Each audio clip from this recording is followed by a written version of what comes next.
नमस्कार, आप देख रहे हैं बिग डिबेट और आपके साथ मैं हूं दीपेश जैन। आतंकी संगठन हिजबुत तहरीर के ठिकानों पर एटीएस और एनआईए ने जो दबिश दी थी और कई आतंकियों को पकड़ा गया, उनसे पूछताछ में कई सनसनीखेज खुलासे हो रहे हैं। सबसे बड़ा खुलासा यही कि भोपाल का रहने वाला सौरभ जैन जाकिर नाइक के भाषण और ऐसे ही लोगों के झांसे में आकर के न केवल मुसलमान बना, बल्कि वो हैदराबाद में रहकर ओवैसी के कॉलेज में वहाँ पर पढ़ाई करवा रहा था, बच्चों को पढ़ा रहा था। लेकिन जब उससे पूछताछ हुई, उसके घर वालों से पूछताछ हुई, तो सनसनीखेज खुलासे हुए हैं कि रायसेन के जंगलों में यहाँ ट्रेनिंग दी जा रही थी और इसके बाद सीएम शिवराज सिंह चौहान ने सख्त कार्रवाई के निर्देश दिए हैं। सीएम शिवराज ने कहा है कि लव जिहाद और धर्मांतरण के खिलाफ कार्रवाई होगी और पूरे मामले में पतासाजी की जाएगी। इसके अलावा एक और दूसरा मुद्दा है कि जाकिर नाइक का इस मामले में नाम आने के बाद अब भाजपा नेता दिग्विजय सिंह पर हमलावर हैं और वो कह रहे हैं कि जाकिर नाइक को शांति दूत बताने वाले अब इस मामले में जवाब दें। उनका सीधा निशाना दिग्विजय सिंह की तरफ है। वहीं दूसरा विवाद ये भी खड़ा हो गया जब दिग्विजय सिंह को लेकर इस मामले पर दिग्विजय सिंह से जब इस मामले पर बातचीत हुई तो उन्होंने ये कहा कि कई हिंदू भी पकड़े गए हैं ऐसी आतंकी गतिविधियों में। और दूसरी बात, दिग्विजय सिंह ने एक और बयान दिया, हिंदुत्व और सनातन को अलग अलग उन्होंने बताया और कहा कि सनातन धर्म अलग है, हिंदुत्व अलग है, हम हिंदुत्व को नहीं मानते। और इस बयान पर रामेश्वर शर्मा हमलावर हुए और उन्होंने दिग्विजय सिंह को लेकर सख्त टिप्पणी कर दी। तो क्या रिएक्शन आए हैं इन घटनाओं के बाद में? पहले आपको सारे बयान हम इन तमाम राजनेताओं के सुनवाते हैं। सबसे सामने आए हैं, उनकी गहराई में हम जा रहे हैं। एक चीज साफ है, लव जिहाद, धर्मांतरण और धर्मांतरण के बाद आतंकवादी गतिविधियों को प्रश्रय, असंतोष फैलाने की कोशिश करना, ये हमने बहुत गंभीरता से लिया है। और मैं ये साफ कर देना चाहता हूं, ना तो लव जिहाद चलेगा, धर्मांतरण का कुचक्र चलने नहीं देंगे। हमने पहले भी सिमी के नेटवर्क को ध्वस्त किया है। इस तरह की गतिविधियां किसी भी कीमत पर बर्दाश्त नहीं की जाएगी। इन्वेस्टिगेशन चल रहा है, पूछताछ चल रही है, एटीएस सेंट्रल एजेंसी के साथ मिलकर काम कर रहा है। सारी जांच जारी है, जो भी दोषी होगा उसको नहीं छोड़ेंगे। शांति दूत कहने वाले थे, हम पहले से ही कहते थे कि जाकिर नाइक कोई शांति दूत नहीं। ये सब धर्मांतरण और इस तरह के जो असामाजिक काम है, असंवैधानिक कार्य है, ये सब के सब इस तरह के लोग इसमें लिप्त हैं और इसलिए ऐसे लोगों को चिन्हित किया जाना चाहिए। हम ऐसा जो जांच के बिंदु है एसआईटी पे, उन जांच के बिंदुओं में ये बिंदु भी जोड़ा जाएगा। तो जाकिर नाइक एंगर की जांच भी एटीएस करेगी? बिल्कुल करेगी। जो जाकिर नाइक जिसने इस प्रकार की गतिविधियां, जिनको पकड़ा गया है और आप उन्हें शांति दूत कहते हैं, मध्य प्रदेश पूछना चाहता है। कमलनाथ जी, मैं आपसे भी पूछना चाहता हूं कि जाकिर नाइक के बारे में आपके क्या विचार हैं? अगर मीडिया के लोग पूछेंगे तो इग्नोर कर देंगे, क्योंकि जाकिर नाइक पर ही नहीं बोल सकते। लेकिन मध्य प्रदेश की जनता आपसे पूछ रही है कि जिन्होंने एक इस प्रकार के भारत मध्य प्रदेश के खिलाफ इस प्रकार के षड्यंत्र रचने वाले आतंकी इन लोगों को, जिसमें जाकिर नाइक का प्रमुख स्थान है, एक हमारी हिंदू बहन को, हिंदू भाई को जिस प्रकार से कन्वर्ट करके मानसिक प्रताड़ना देकर उसे इस प्रकार की गतिविधियों में संलिप्त करना, ये चैलेंज है मध्य प्रदेश के लिए। कांग्रेस और इस प्रकार की लीडरशिप कांग्रेस की, जो इन्हें समर्थन और संरक्षण देने का काम करती है, मैं तो कहता हूं कि इनसे भी मध्य प्रदेश की जनता जवाब मांग रही है कि जाकिर नाइक के बारे में दिग्विजय सिंह जी, कमलनाथ जी, आपका क्या कहना है? हमारा सनातन धर्म है, हम हिंदुत्व को धर्म नहीं मानते। सनातन धर्म के आयोजन में क्या नारा लगता है? धर्म की अधर्म का प्राणियों में और विश्व का, ये सनातन धर्म है। हिंदुत्व में ये नहीं है। हिंदुत्व में ये है कि जो हमारी बात नहीं माने उसको डंडा मारो, उसका घर तोड़ दो, उससे पैसे खा जाओ। ये और क्यों आप भूल जाते हो? दिग्विजय सिंह हर समय से धर्म की विरोध में और खासकर हिंदू धर्म के विरोध में रहते हैं। आदि अनादिकाल से ऐसे तत्व रहे हैं। हम सतयुग की बात करें, द्वापर की बात करें, हर समय विघ्न संतोषी हुए हैं। ऐसे लोग हुए हैं जिन्होंने देवी देवताओं के यज्ञों को खत्म करने की कोशिश की, उसमें विध्वंस किया। अब उस समय उनको क्या कहा जाता था मैं ये तो नहीं बोलूंगा, पर कलयुग में ऐसे लोगों को दिग्विजय सिंह कहा जाता है। नहीं, दिग्विजय सिंह तो खुद हिंदू नहीं है तो क्या हिंदुत्व सिखाएंगे? दिग्विजय सिंह को तो हिंदुत्व उसी तरह है।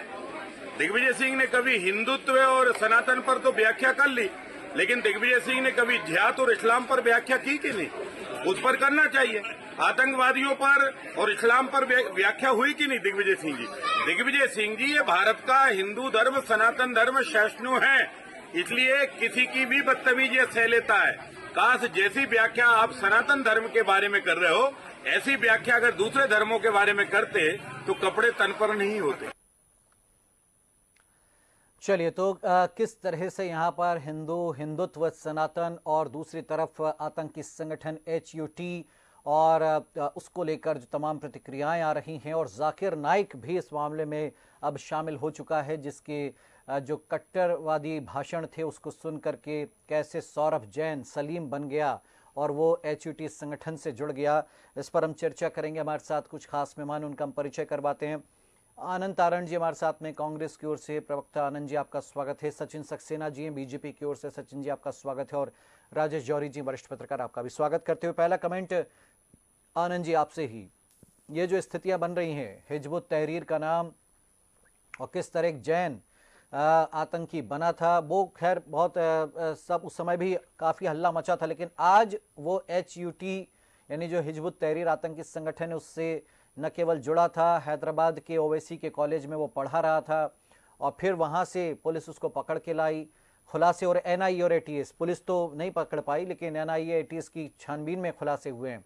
और जाकिर नाइक का नाम लिया है कि जाकिर नाइक, वो जाकिर नाइक, अब देखिए कैसे दिग्विजय सिंह तक तार आए।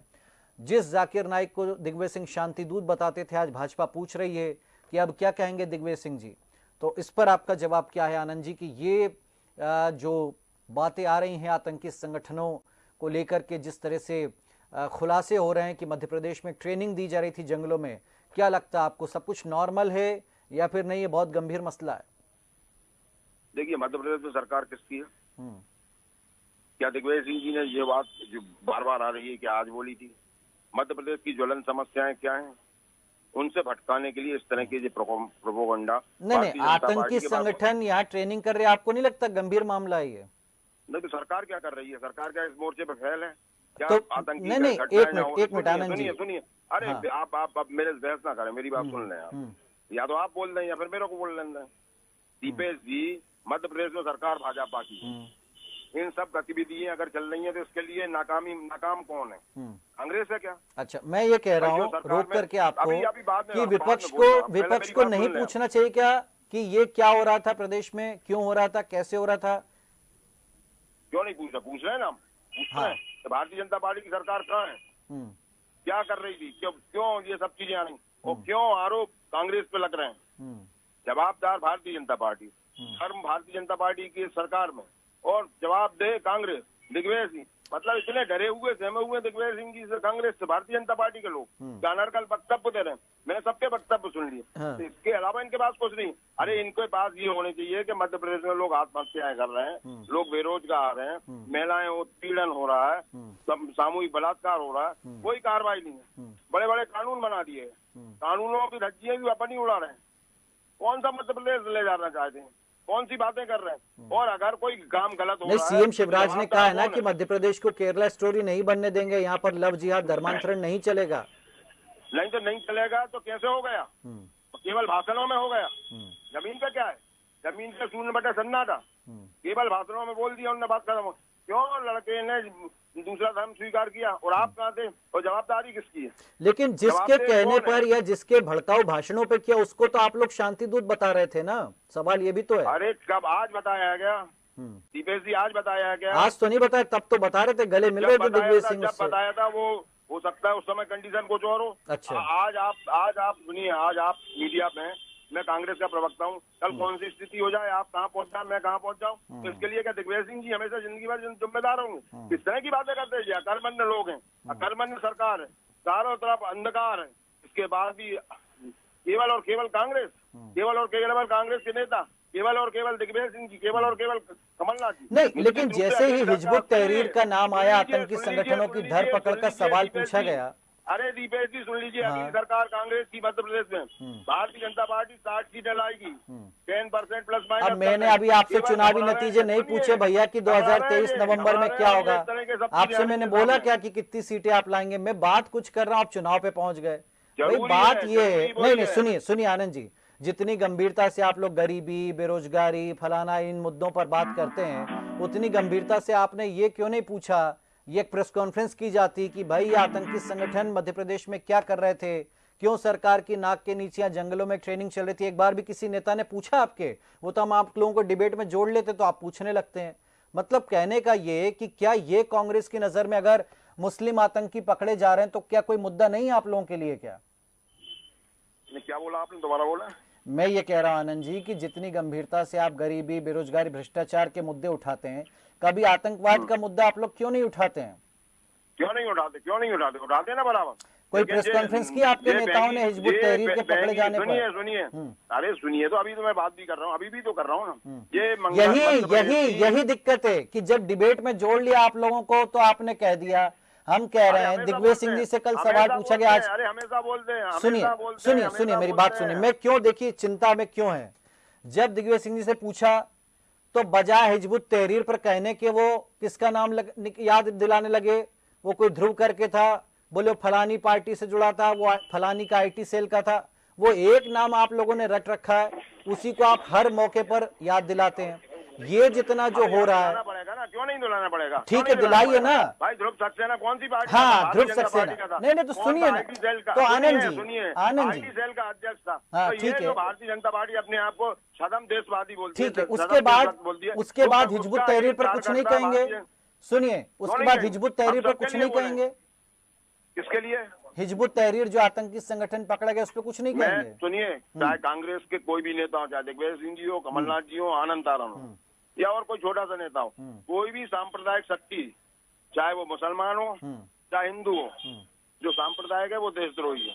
वो किसी भी संप्रदाय का हो, किसी भी जात का हो, वो देश का आदमी नहीं हो सकता, वो किसी समाज का नहीं हो सकता, ना वो हिंदू हो सकता है ना मुसलमान हो सकता, वो केवल आतंकवादी है, देशद्रोही है।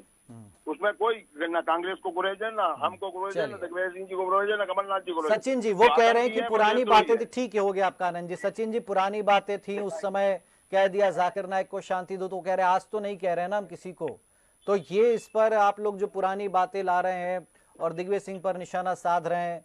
हालांकि मैं दूसरा पॉइंट लेकर आऊंगा हिंदुत्व और सनातन का, आनंद जी आपसे पूछूंगा, लेकिन पहला ये कमेंट सचिन जी की जो पूछ रही कांग्रेस की, भाई कैसे हो गया, सरकार तो आप ही की थी, दोनों तरफ आपकी सरकार है, फिर ये सब जो आ रहे हैं पुलिस को पता तक नहीं चला, NIA ATS जैसी संस्थाएं तो उनने पकड़ भी लिया, खुलासे भी हो रहे हैं।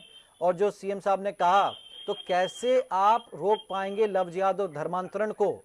ये गंभीर मामला इसलिए है क्योंकि कानून बनने के बावजूद अभी भी बड़ी संख्या में धर्मांतरण भी हो रहा है, लव जिहाद के मामले भी आ रहे हैं। और बात यह है कि कानून बनाकर कितनों को सजा दे दी, वो आंकड़े तो आप दीजिए। केस दर्ज करना अलग चीज हो गई और सजा दिला देना बिल्कुल अलग चीज हो गई, एक बात। दूसरा ये कि कानून का फायदा तो तब हो जब किसी बेटी की अस्मत लुटने से बचे, जब वो धर्मांतरण के शिकंजे में फंसने से बचे, जब वो किसी जिहादी के शिकंजे फंसने से बचे, तब तो बात है। वरना केस हो जाए, रेप हो जाए या धोखा हो जाए, उसके बाद किसी को 2-4 साल की सजा दिला भी दी, तो फायदा कैसे कानूनों का? सचिन जी जवाब दीजिए। देखिए दीपेश भाई, आनंद तारण जी बड़े तेज आवाज में बोल रहे हैं कि जब वो थे तब कहा था शांति दूत, तो क्या आज आनंद तारण जी या दिग्विजय सिंह जाकिर नाइक को आतंकवादी बोलने को तैयार हैं क्या? वो उनसे पूछ लीजिएगा। दूसरी बात पे आता हूँ, हाँ दूसरी बात पे आता हूँ, धर्म स्वतंत्र कानून बनने के बाद में मात्र 1 महीने का जो डेटा मैं बता रहा हूँ, 21 से जनवरी 21 से फरवरी 21 तक का 23 प्रकरण दर्ज हुए थे। तो प्रकरण दर्ज करना सरकार का काम है, कोर्ट का न्यायालय का अपना काम है। कोर्ट में सरकार की तरफ से जो व्यक्ति खड़ा होता है वो अपना पक्ष रखता है और उस पर न्यायालय अपना मंतव्य देता है, उसमें सरकार का हस्तक्षेप नहीं होता। तीसरी बात पे मैं आता हूँ, जिस प्रकार हम दिग्विजय सिंह जी की बात कर रहे हैं, तो निश्चित रूप से चूंकि बात HUT के बारे में की गई थी, उसके बारे में पूछी गई थी, हिजबुल उत के तहरीर जो संगठन है उसके बारे में पूछा गया था, तो उससे डाइवर्ट तुष्टीकरण से ओत-पोत कांग्रेस ने उसको डाइवर्ट करने के लिए कहीं ना कहीं ये हिंदुत्व का मुद्दा उठाया है। अभी हिंदुत्व क्या है, तो हिंदुत्व की परिभाषा दिग्विजय सिंह तो बताएंगे नहीं, क्योंकि उनको तो हिंदू की बुराई करनी है, उनको तो हिंदुत्व की बुराई करनी है। वो तो कहीं ना कहीं हिंदुत्व के बहाने सनातन धर्म को अपमानित करने का एक अवसर वो नहीं छोड़ जाने देते हैं। वो ऐसे कई उदाहरण सामने हमारे हैं। वो भली वो हाफिज को हाफिज साहब बोलना हो, ओसामा को ओसामा जी बोलना हो, जाकिर नायक को शांति दूत बताना हो, वो जमाने के ऐसे काम होंगे जिसको लेके कहीं ना कहीं वो सनातन धर्म को अपमानित करने के में एक कदम हमेशा बढ़ के आगे ही आ रहे हैं। और जिस प्रकार से उन्होंने अभी भी हिंदुत्व को लेकर कहीं ना कहीं प्रश्न लगाया है और जिस प्रकार से उन्होंने बात की, मुझे नहीं पता कि उनका हिंदू पे कितना विश्वास है, वो हिंदुत्व को मानते नहीं मानते, हिंदू धर्म को मानते कि नहीं, सनातन धर्म को मानते कि नहीं, मुझे नहीं मालूम, मुझे इससे फर्क भी नहीं पड़ता है। लेकिन जिस प्रकार से हिंदू का अपमान बार बार जो करते हैं वो कहीं ना कहीं आपत्तिजनक है और उससे किसी भी हालत में ये प्रदेश बर्दाश्त नहीं किया जाएगा। जिस प्रकार से जो घटनाएं आपने देखा, जिस प्रकार से संगठन कहीं ना कहीं सक्रिय हुए, तो उसको रोकने के लिए और उसको उजागर करने का काम भी केंद्र और प्रदेश की सरकार ने मिलकर ही करा है, ज्वाइंट रूप से उसको काम करा है। इसके पूर्व ये बात जो कर रहे हैं, आज अनंत शर्मा जी बात कर रहे हैं, तो उस पार्टी की प्रवक्ता है जिसके 2003 के पूर्व की अगर मैं बात करता हूं तो सिमी का गढ़ हुआ करता था मध्य प्रदेश, जहाँ पे कि आतंकवादी को ट्रेनिंग दी जाती थी। कितना बड़ा जखीरा उज्जैन के पास में हथियारों का निकला था, वो आप और हम भूले नहीं है उस बात को। लेकिन जिस प्रकार से आज ये जो बात कर रहे हैं, अगर उसको उस नेटवर्क को नष्ट नाबूद करने का अगर किसी ने काम किया है तो शिवराज सिंह चौहान की भारतीय जनता पार्टी की सरकार ने काम किया है। और हम यहाँ पे मध्य प्रदेश की धरती पे मान के चलिए आतंकी गतिविधियों को किसी हालत में पनपने नहीं देंगे। किसी को किसी से भी गैर जाति धर्म में शादी करना किसी को कोई दिक्कत नहीं।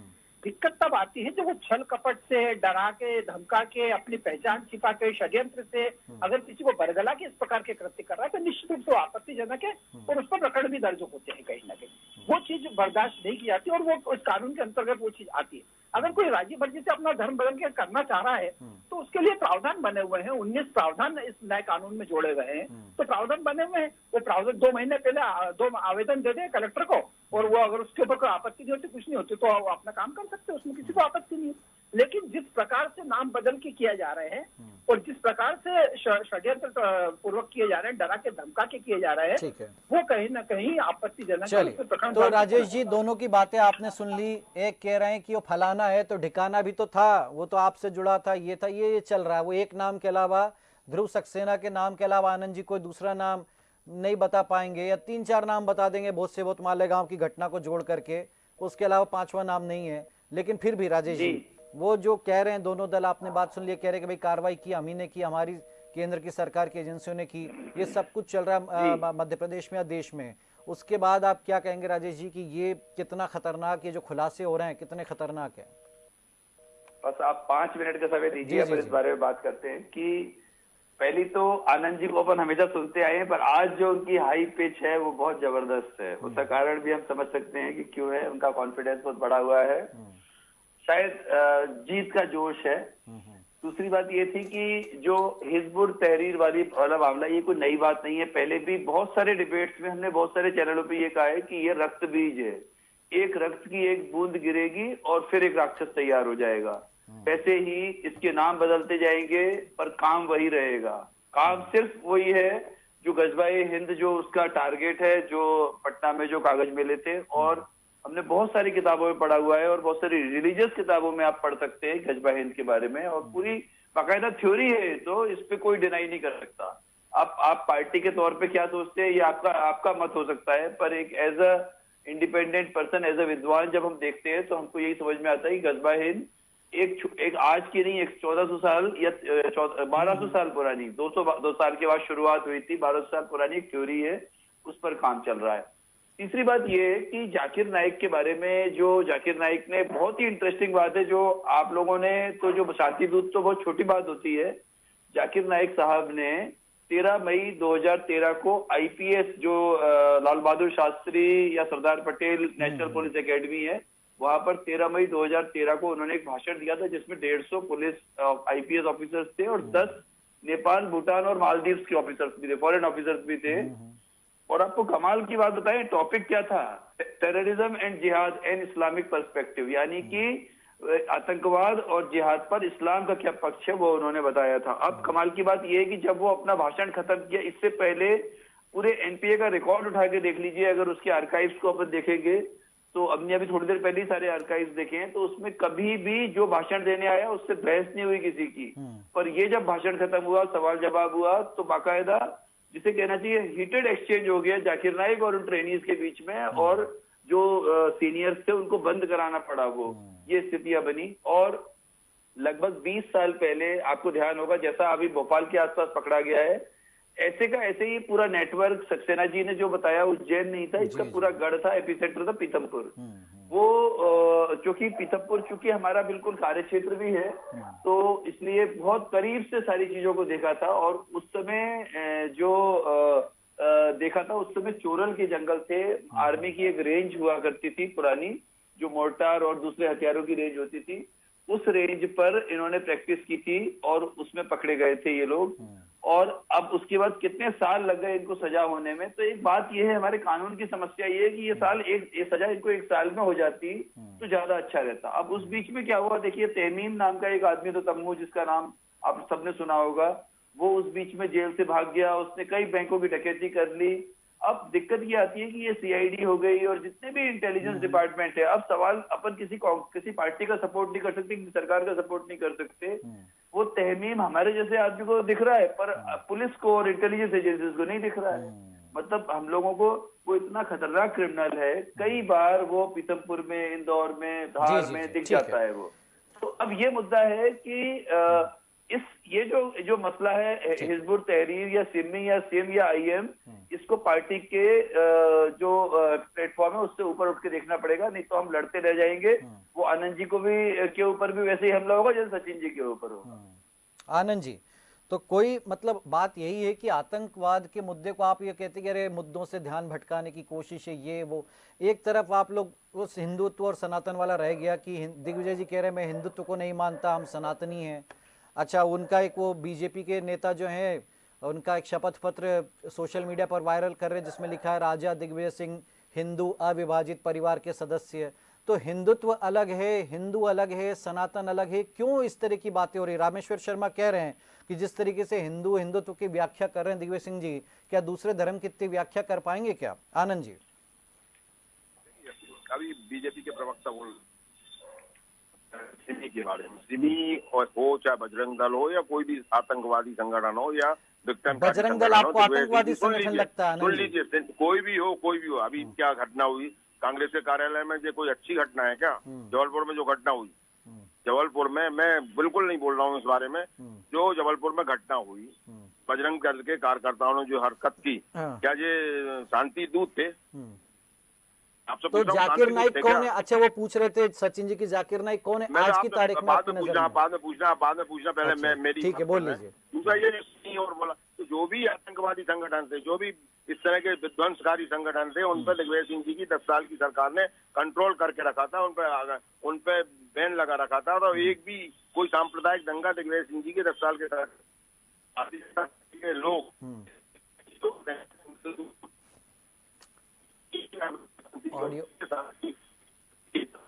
सनातन की आप बात कर रहे हैं, तो हिंदुस्तान में दिग्विजय सिंह जैसा हिंदुओं में बहुत कम लोग होंगे तो वो खुद ही कह रहे हैं कि मैं हिंदुत्व को नहीं मानता। अरे हिंदुत्व की बात हो रही है, सनातन धर्म की बात हो रही है, जो भी उन्होंने बोला है, जो उन्होंने बोला वो सच है। अच्छा, जो उन्होंने बोला वो सच है, वो दिन को रात कहें तो आप रात मान लीजिएगा। आप मान लेंगे भैया, हम थोड़ी ना मानेंगे। आनंद जी, आप मानिए, राजा साहब कहें दिन को रात तो आप मानिए भाई, हम थोड़ी मान लेंगे। हिंदुत्व अलग वो कह रहे हैं, अरे सुन तो ले भैया, परिवार के सदस्य हैं। सब बोलोगे, अरे साहब आप ही बोलोगे, दीपेश जी तो हमें भी तो बोलने दो दादा कुछ। दिग्विजय सिंह जी ने अगर उसके बारे में बोला है, जो बोला है, वो देखिए, हम तो जैन समाज के लोग हैं, दीपेश जैन, आप भी जैन समाज के लोग हैं, हम तो इस बारे में कितने साल पहले अलग धर्म का दर्जा मिला, यही दिग्विजय सिंह जी ने दिलवाया जैन समाज को भी अलग धर्म का दर्जा। सुन तो लो भैया, याद होगा आपको अच्छे से, उसके पहले तो हम किसमें गिने जाते थे। पहले पूरी बात तो सुन ले, पहले पूरी बात तो सुन ले, जब पूरी बात नहीं होगी तो आप क्या समझेंगे। मेरा मतलब ये है कि जो उन्होंने बोला है वो अपने हिसाब से जो उनकी व्याख्या होगी, जो उनका सोच होगा, जो उनका दिमाग होगा। दिग्विजय सिंह जी छोटे मोटे राजनेता तो है नहीं है, दिग्विजय सिंह जी का लंबा राजनीतिक प्रशासन का अनुभव है, 10 साल में दिग्विजय सिंह जी पे हम थोड़ी ना निबंध लिखवाना है। उन्हीं की बात जब आप कर रहे हो, हिंदुत्व की बात कर रहे हो या आपने सनातन धर्म की बात कर रहे हो, दिग्विजय सिंह की बात हो रही है ना, तो दिग्विजय सिंह जी के बारे में ही बोल रहे हैं। तो उनका जो सही कह रहे हैं गलत कह रहे हैं उस पर बात हो रही है, हम दिग्विजय सिंह जी के उस पर नहीं कोई धार्मिक माला भी उनसे ज्यादा कोई नहीं होगा। अगर 9 दुर्गे होते हैं तो 9 देवियों। चलिए समय समाप्त है। सचिन जी लास्ट कमेंट देखिए, दोनों चीजें हैं ठीक है कि ये देखिए सख्ती से रोकना आपकी जिम्मेदारी, सरकार आपकी है। कांग्रेस मुद्दा उठाए ना उठाए उससे जनता को मतलब नहीं है, वो चुन चुन के मुद्दे उठाते हैं, जो सूटेबल नहीं है वो मुद्दा नहीं उठाएंगे। लेकिन हम लोग पूछेंगे आपसे कि ये जितने भी ये संगठन पल रहे हैं, पाल पोस के बड़े हो किया जा रहा है। देखिए दीपेश भाई, देखिए क्या है, कांग्रेस के प्रति हमारी कोई जवाबदेही नहीं है, इस देश प्रदेश की जनता के प्रति हमारी जवाबदेही है और हम मुद्दों पे काम करते हैं जनहित के होते हैं। कांग्रेस को मुद्दे उठा रही नहीं उठा रही हमें उससे फर्क नहीं पड़ता। दूसरी बात पे मैं आता हूँ, जिस प्रकार से सिमी से बजरंग दल की तुलना करके और आतंकी संगठन कहा गया है, मैं इस पर घोर आपत्ति दर्ज करवाता हूँ। सारण जी को माफी मांगनी चाहिए इस बात को लेकर, किस आधार पर उन्होंने इतनी बड़ी बात कही है। कहीं ना कहीं ये जो बात उन्होंने कही है ये फिर बताता है कि तुष्टिकरण से उत्पन्न होकर इस प्रकार की बातें ये लोग करते हैं। और आज भी वही बात होती है जिस प्रकार से जबलपुर में जो देखिए जबलपुर में जो घटना है, कानून अपना काम कर रहा है, कानून अपना काम कर रहा है, लेकिन आपको कोई अधिकार नहीं बनता। आप आतंकवाद का सर्टिफिकेट देने वाले कौन होते हैं? आनंद जी, आप आतंकवाद का सर्टिफिकेट देने वाले कौन होते हैं बताइए मुझे, कि बजरंग दल फलाना संगठन नहीं है, या आप कौन होते बोलने वाले? आपको क्या अधिकार है कि आप इस प्रकार से सर्टिफिकेट बांटे किसी को? क्या कानून ने तय कर रखा है कोई बात जो आप उसको सर्टिफिकेट बांट रहे हो उस चीज को देखे? और ऐसी कौन सी उसमें लिप्त पाई गई जिसका तुलना आप सिमी से कर रहे हैं किसी प्रकार से? चलिए समय समाप्त होने वाला है, माफी चाहूंगा राजेश जी, आपसे बहुत फिर चर्चा करेंगे विस्तार से, लेकिन 10 सेकंड में अगर आप कुछ कहना चाहें तो। जी बस एक बात कहनी थी कि जो उन्होंने कहा कि 10 साल में बहुत अच्छा, तो अमजद लाला और शेरू लाला का दीपेश भाई आपने भी नाम सुना होगा। आपकी उम्र कम है इसलिए आपने देखा नहीं होगा, हमने तो उनको करीब से देखा है। AK-47 लेके खुले आम ड्रीमलैंड चौराहे पे मऊ में जो कॉम्प्लेक्स है वहां बैठता था वो, और किसी पुलिस वाले की हिम्मत नहीं थी कि उसको टच कर जाए। ये क्या सिर्फ पुलिस डर के मारे नहीं जाती थी? पुलिस किसी को भी मार सकती है चाहे कितने बड़ा आतंकवादी हो। पर आप सोचिए AK-47 लेके हमने खुद अपनी आंखों से देखा है, और आप हमसे ना इस पे आप एफिडेविट ले सकते हैं कि हमने अपनी आंखों से, और बहू के बहुत सारे लोगों ने देखा है। एक बात और है। दूसरी बात यह है कि ऐसे किसी संगठन को आतंकवादी संगठन इसलिए नहीं कहना चाहिए कि 1984 में जो हुआ, फिर कल को सचिन सक्सेना जी कहने लगेंगे कि फिर आप भी आतंकवादी हो गए, 3000 लोगों को जला के मार दिया। ऐसी बातें नहीं होनी चाहिए, और कम से कम राजनीति में कुछ तो लिमिट रहनी चाहिए। आतंकवाद, बजरंग दल को आतंकवाद बोलना अच्छी बात नहीं है। ठीक बात है, लेकिन आनंद जी के लिए तो जो राजा साहब का वही सत्य है, वही सच है। बहरहाल शुक्रिया आपका आनंद जी, शुक्रिया राजेश जी, शुक्रिया सचिन जी आपका हमारे साथ इस चर्चा में जुड़ने के लिए। तो इस बिग डिबेट में इतना ही। आप देखते रहिए DNN न्यूज। नमस्कार।